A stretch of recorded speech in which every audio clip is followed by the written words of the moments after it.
Early in the morning. What's going on, people? Them, it's your boy Cam Topical Juice, and we are back with another video for you today. As you can see from the title, we are exposing Jay-Z again. This time his dark connection and history with Robert Kelly, aka R Kelly. So before I begin, I just want to say thank you to my new subscribers. My video that I did on Beyonce about 2 weeks ago seems to be doing the rounds again, this time in America, and I've been getting a lot of American subscribers. So shout out you lot from across the pond. I appreciate you joining the journey. So guys, sit back, relax. I'd really like it if you hit that like button. It takes half a second and it makes a massive difference on how the YouTube video performs in the algorithm. If you're new here or you like my content, consider pressing that subscribe button, press the bell to be notified. And last weekend's video was all about exposing Lady Gaga, specifically how she sold her soul and how she stole her persona and her identity from someone called Lena. So as you guys already know, Jay-Z is one of the most popular and one of the most powerful people in the music industry, and of course, like 99% of celebrities, he sold his soul to get there. He is ruthless, and he basically stood on anyone who was in his way. He would even throw his friends and colleagues to the wolves. He even recently came out through his lawyer and said him and Diddy weren't even friends, trying to downplay that relationship when we know for a fact they've got decades worth of friendship. Go watch my video if you haven't seen it, exposing the timeline of their friendship. But as I said, in this video, we're talking about Jay-Z's relationship with R Kelly. And what do we know? Birds of a feather flock together. And Jay-Z has had close ties to multiple evil people who target children. So we know he's guilty.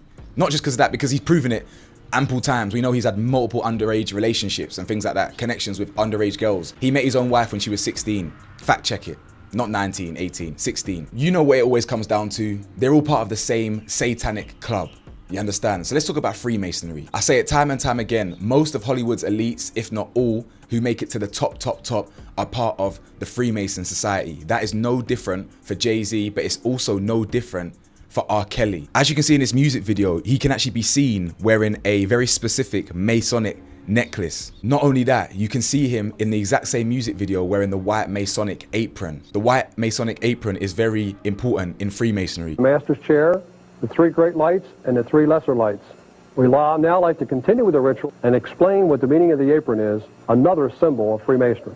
I'd like to present you, Brother Smith, with this lambskin or white leather apron, which is an emblem of innocence and a badge of a Mason. Ancient than the golden fleece or Roman eagle, or any other order that could be conferred upon you at this or any future date by king, prince, or potentate, or any other person, except to be a Mason, and which I hope you will wear with pleasure to yourself and honor to the fraternity.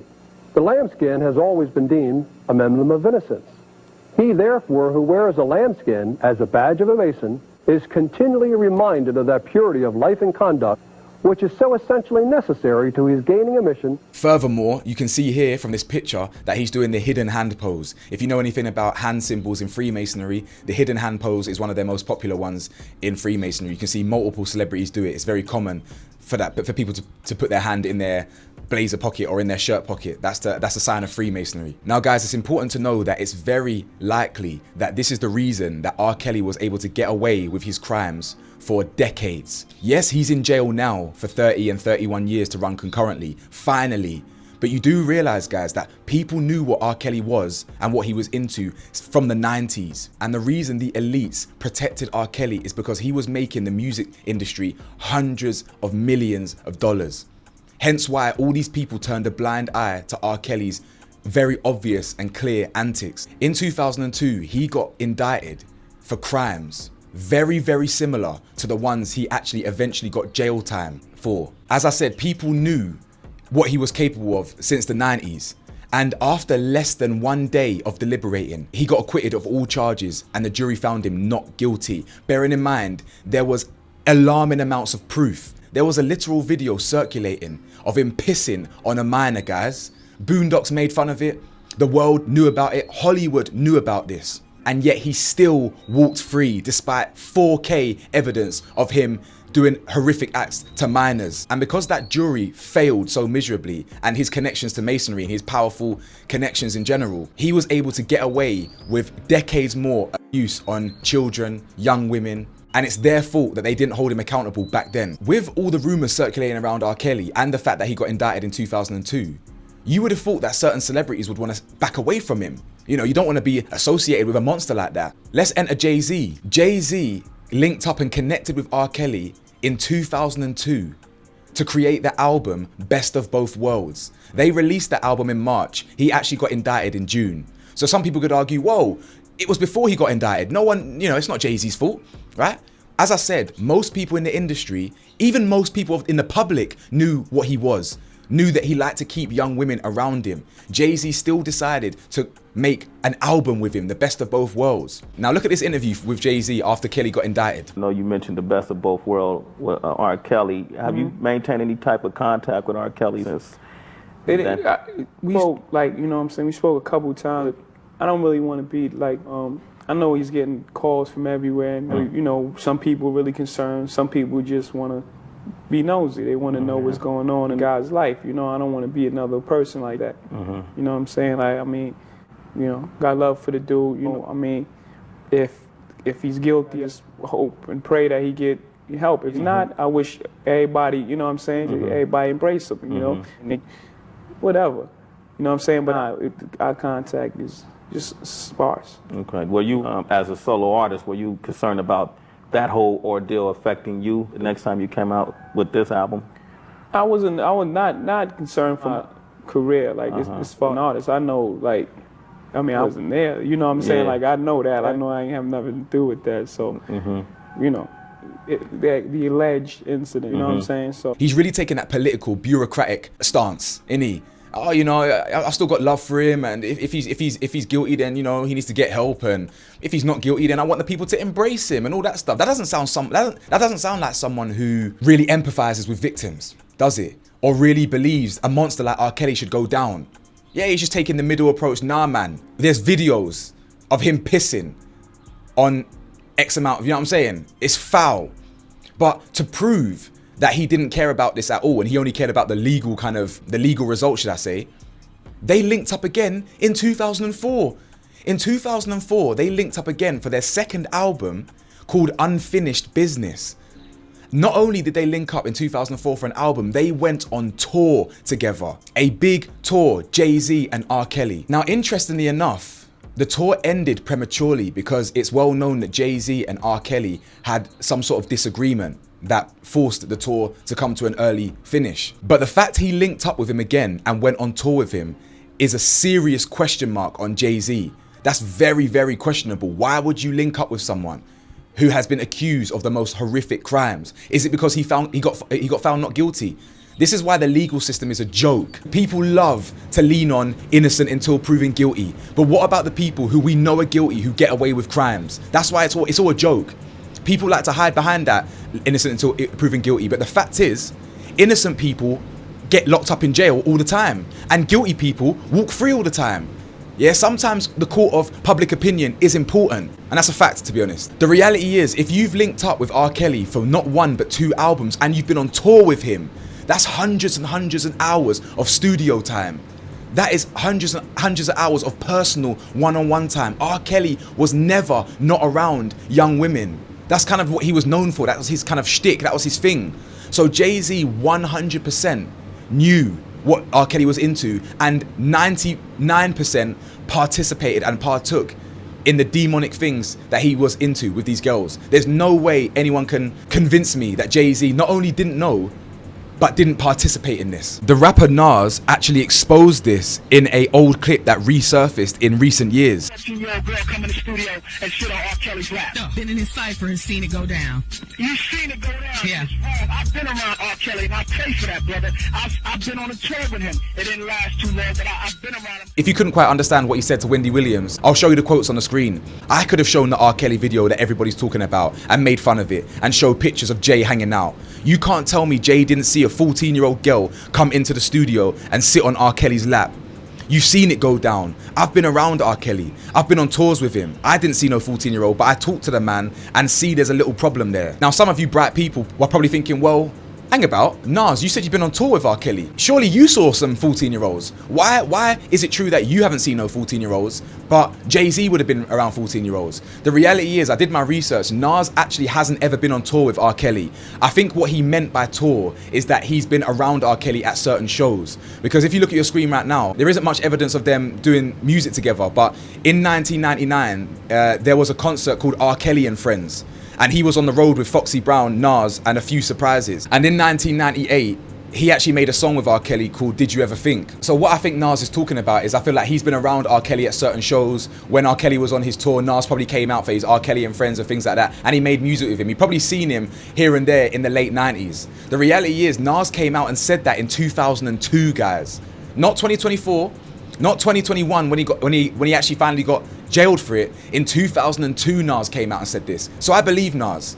Yeah, I believe Nas. Now I know Nas was beefing Jay-Z at the time, but I believe Nas when he says Jay-Z would have known what R. Kelly was into, and that R. Kelly's clearly a weirdo from the times that they've met. As I said, anyone that was around R. Kelly at the time would have 100% seen the type of stuff that he was into. Now, don't ever forget, Jay-Z loves underage women.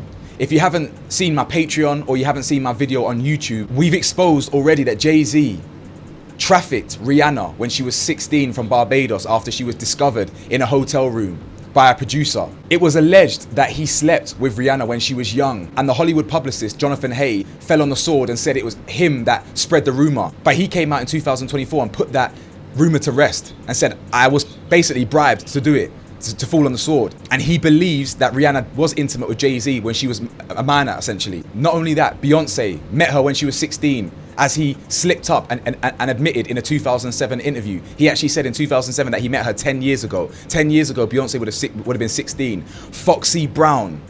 And lastly, Aaliyah.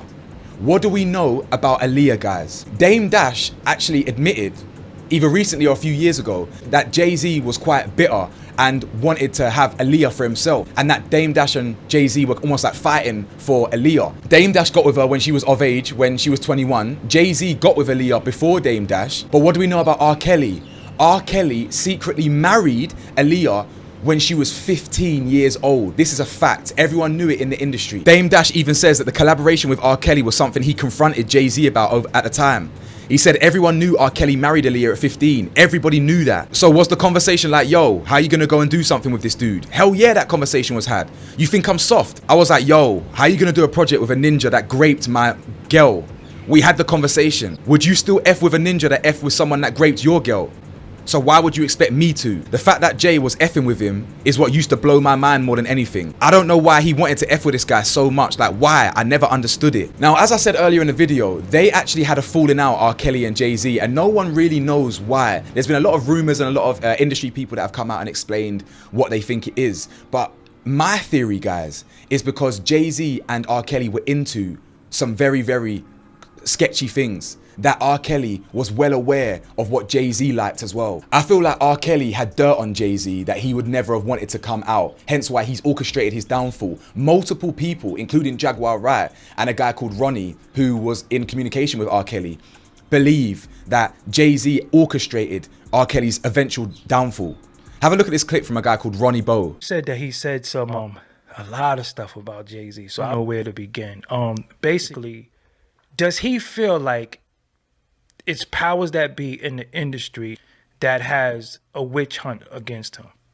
Oh yeah, definitely. You know, most definitely. You know, he spoke on Jay-Z. You know, again, everybody in there was asking him about Aaliyah and Jay-Z. Like, he was more open about speaking on Jay-Z. Well, he felt like Jay-Z had an issue with him. You know, he felt like Jay-Z wanted the spotlight at the time.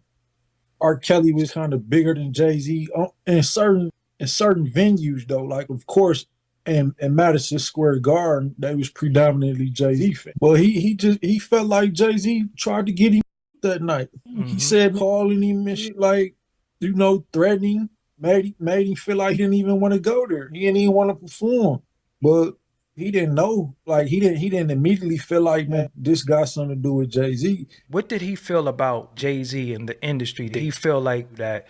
He felt like the industry on the whole had, you know, Jay-Z and higher ups that was out to get him and set him up and stuff like that. Go into that. He basically said Jay-Z about a sellout. So Ronnie basically explains that R. Kelly felt that Jay-Z was jealous of him, bitter at him, that he was the bigger artist at the time, probably drew in the bigger crowd, probably sold more records at the time. I don't actually know the stats, but R. Kelly was a massive, massive artist at that time. As I said, That's very normal. Jay-Z is a ruthless businessman. Not everyone he's collaborated with, I'm sure he's best friends with. But the reality is, to do 2 projects over multiple years and a tour, that is your brethren. He even came out in the interview and said he had love for him. So I believe that's partially the truth. He was jealous and wanted to use some of R. Kelly's kind of clout to elevate himself. But I also believe that he wanted to be the one, that one person in the industry that is the gatekeeper, the boss, basically the king pedo, basically the king predator. Hence why Diddy's gone downhill, Harvey Weinstein's gone downhill, Jeff is dead. Yeah, all these other people have been like kind of pushed to the side, but Jay-Z seems to be the one surviving. Yeah, they're coming for him now, but he's surviving now. Have a look at this interview from Jaguar Wright. He ain't doing shit different. He lined up D. Haven, stole his life and identity. He lined up Big L, stole his life and identity. He lined up Dame Dash, stole his life, identity, and took his love. Lined up R. Kelly. He wants to be the one. Jaguar was basically saying exactly what I was saying. She believes that Jay-Z is the one that's to orchestrate all these people's downfalls because he wants to be the one. Yeah, the top dog. I do believe that. He was obviously jealous of the fact that R. Kelly was with Aaliyah first. He wanted Aaliyah for himself. Him and Dame Dash were fighting for her love as well. But one thing that cannot be denied, Jay-Z was friends with R. Kelly for a period of time. They created music together, went on tour together. He was seen at multiple Diddy parties over the years. He was friends with Harvey. All these people, we know these people. You are the company you keep. And Jay-Z is no different. And I believe early in R. Kelly's career, when he was making hundreds of millions, the Masonic elites, the people that he was working for, they were keeping him out of jail. They were protecting him. But as the years went on, things changed. Jay-Z was getting more powerful. Certain elites turned their back on him. He was worth a lot less. They can throw him to the wolves. And Jay-Z does that to all of his friends, throws them to the wolves so he can maintain this air of just complete invincibility. While R. Kelly is a demonic monster who deserves 100 years in jail, he is not the only one. They are all the same. He was just a scapegoat at the time, the same way Diddy is now. The reality is all the people that run, not just Hollywood, but the elites in general, billionaires, executives, they are all part of the same club that love children. Today it's Diddy, tomorrow Jay-Z, the next day it's someone else. So while R. Kelly is a monster, they all are, and they all need to be held accountable. That's the reality of the situation here. Now that's the end of the video, guys. Let me know your thoughts. Like, comment, subscribe, and I'll see you lot in the next video. Stay safe, stay blessed, stay vigilant. Peace.